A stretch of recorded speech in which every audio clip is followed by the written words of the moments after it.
Pendidikan agama luntuan kubut Batewurawa dan pendidikan umum SMP dan SMK. Ketua SMP mai tu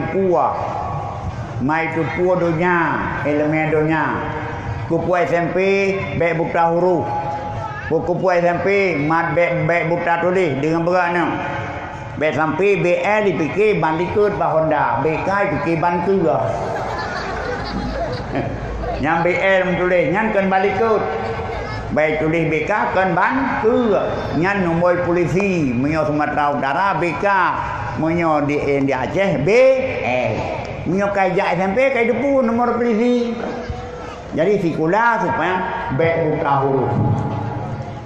Lung buat kepa baik buta ma'ruf. Mangai depu nyo syariat. Nyo agama, nyo budaya, nyo halia, nyo haram, nyo makruh, nyo teraban mubah. Nyo akan senang pada taih lauru tengah. Nyo akan senang pada tengah dia mati. Nyo akan tamang syurga.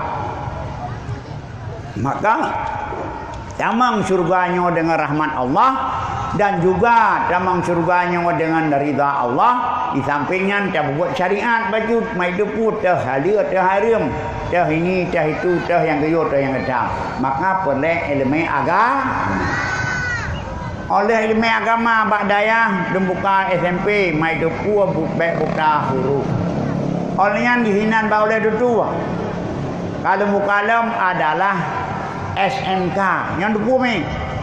SMK adalah sekolah kejuruan. Majid tinggal 6 tahun di sini, majid minta rezeki kerau. Di samping di ilmu kana ji minta rezeki kerau.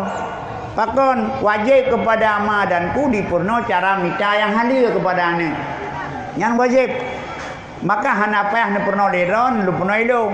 Mun hana lu purno ilung kadang-kadang ne purno iron hana cocok dak gaji.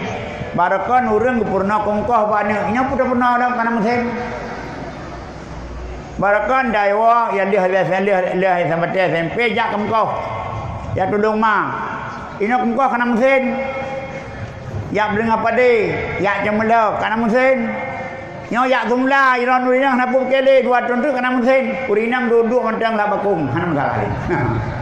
Karena mandum serba mesin.